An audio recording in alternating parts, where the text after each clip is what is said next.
Hey guys, it's Hannah and welcome back to the Dyslexic Reader.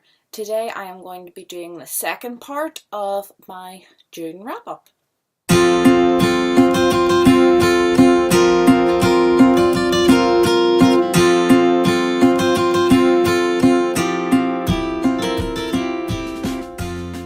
I will link the first part of my wrap-up down below, which sort of took me to halfway through the month.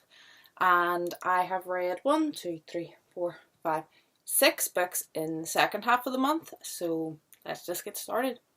The first book I read was Bus Stop Baby by Fleur Hitchcock. I really enjoyed this. It was about two young girls who were coming home from school one day and they found a baby abandoned in a box at the bus stop. And it was sort of the story of that baby and how it got help and them trying to find the mother of this baby. And then about halfway through the story they realise that it hasn't been the only abandoned baby. There was a baby abandoned about 40 years before in very similar circumstances, and they try to also find out who that baby could be now and what happened then. It's mostly a story about right and wrong, and that you can do wrong things for right reasons, and sometimes seems that things that seem good have been done for the wrong reasons, and that sort of morality is more grey than black and white, and it's sort of a lesson that these girls have to learn. And I thought it was really well done. I thought the characters were really realistic. The children get really upset about the things that happen and don't really understand the system which the baby has to go through and things, and I think that's totally realistic if this was to happen in real life. So I end up giving this 4 stars. It was a really quick reread. It's a middle grade book, so I had it done in less than a day, but I really enjoyed it. The second book I read was the first book in the Mysteries of Ravenstorm Island series. The first one's called The Lost Children. It's by Gillian Phillip. This was really enjoyable. I think I definitely will be picking up the second one because I know there's at least 2, because I did see the second one at the library when I picked up this first one. It was really enjoyable. It's about a girl who's about 11, 12 and her younger brother who's about 4. Their parents are magicians who go travelling over the summer on cruise ships doing their shows. They're not magical magicians, but sleight of hand magicians. So every summer they have to go and spend the summer with a different relative, and they go and stay with their auntie and uncle in this book, who have just moved into Ravenstorm Island. Ireland. I'm going to keep saying Ireland. Ravenstorm Island. And they have a cousin that they don't really get along with, that they've never met, this aunt and uncle. And then the wee 4-year-old boy disappears, and the cousin and sister are the only ones who remember that he ever existed in the first place. So they have to go and try to find out. And then they realise that there's been other children going missing on the island, and it's all very mysterious. There's a bit of magical aspect. It's not just pure mystery. There's some mythical creatures involved, but I really enjoyed it. Again, I had this read in less than a day. It was really fun read. The next book was a complete and utter disappointment. I got about 2/3 plus of the way through this book and had to DNF it. It was so bad and I was so excited for it. It was Sand Rider by Angie Sage. The first bit of this book was really slow. And I was like, okay, it's just getting us introduced. Keep going with it. And about chapter 5 it started to pick up and I was like, okay, I could get into this. Then about chapter 7 or 8 it started going downhill, downhill, downhill, downhill, and I didn't see any prospects of it getting better. So I got to about 250 plus pages and I was just like, I'm not wasting my time on this. I thought the writing was bad, and I thought the majority of the things that happened had nothing to do with the main storyline. There's one thing I hate in books, and when I feel like they're not edited and the author just writes everything down and everything is included, nothing is taken out. And I felt like this happened in this book. I felt like there was a lot that could have been taken out. The book could have been about 100 plus pages shorter and been a much better read, because all this stuff was happening. One of the main characters, who is to do with the overall mystery, goes missing and they start to follow her, and that's in the bit that it was good. And then it takes about a 5 plus chapter detour where they're just like, okay, we'll look for her later and then just do all this random stuff that has no bearing on the story before they start looking for her again. Like, I just thought it was a bit silly. So I give that, I didn't even give it a star rating, I DNF'd it. Then, I think next I read Something Wicked, This Way Comes by Ray Bradbury. If you watch my channel, you would know that last month I read Fahrenheit 451 by Ray Bradbury, and it was one of my favourite books this year. So I had to get my hands on more Ray Bradbury.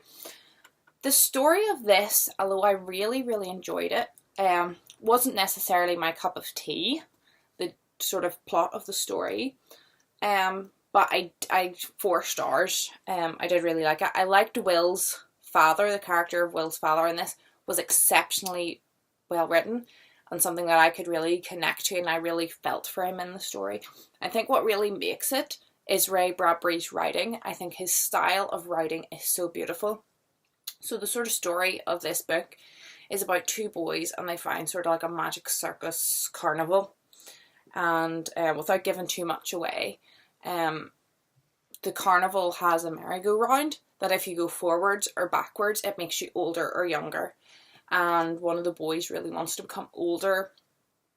One of the boys doesn't, and they do something, and then the circus is after them. And it's quite scary. It's quite eerie. I think Disney did a movie of this, but I'm not 100% sure, but I'm pretty sure it would be a creepy movie if you saw it visually. But the writing is just absolutely beautiful. I love Ray Bradbury. I don't know if I can say he's one of my favourite authors, considering I've only read like 2 pieces of his work, but I do have some more of his work on hold at the library, and he's fast becoming one of my favourite authors. Then I read Dracula by Bram Stoker. I'll insert picture here.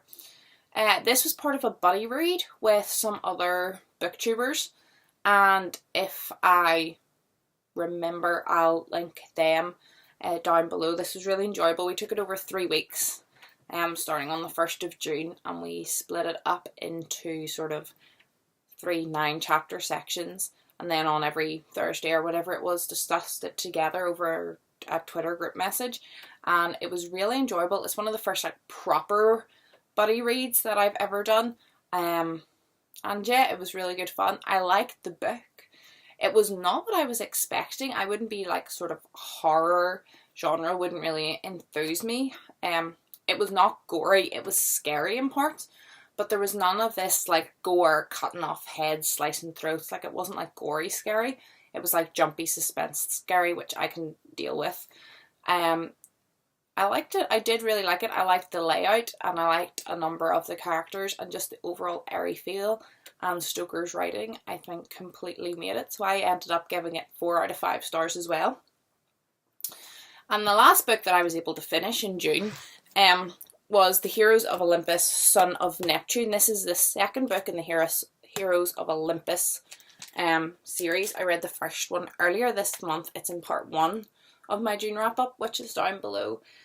Again, 5 stars. Every Percy Jackson and Heroes of Olympus book that I have read, I have given 5 stars. The only thing, but I couldn't justify taking a star off because of it, is that it all follows the exact same like plot, all the books.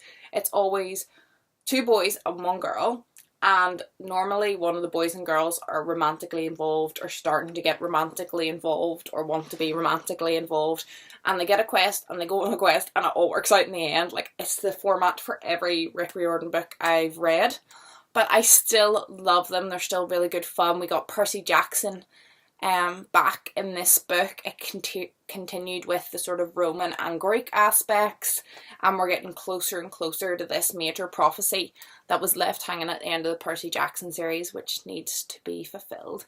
We met some new characters in this, which I thought were really enjoyable, and yeah, it was a chunker of a book. Like, it was, but I really enjoyed it. And as for what I'm currently reading, which I won't get finished by the 1st of July, which is my birthday, is The Circle by Dave Edgars, and I'm only a wee bit into it, but I'm really, really enjoying it. And I think if it pans out the way it should, It's a commentary on sort of our technological age and all that, the sort of access that these technological companies like have to our lives and how much they know about us. So if it pans out like in a good way and doesn't get boring, I think it could be good. The only problem is that it's like 600 pages long and it doesn't even have chapters. It doesn't even have spaces between the paragraphs. It's just solid text. And the text is quite small, and for dyslexic I'm finding it a very, very slow read for me because I'm finding it hard to get through, but I am enjoying the story. So you'll see that when I do my reviews in July. And I think that's it for this video. I hope you're all happy, I hope you're all healthy, and I'll see you in my next video. Bye!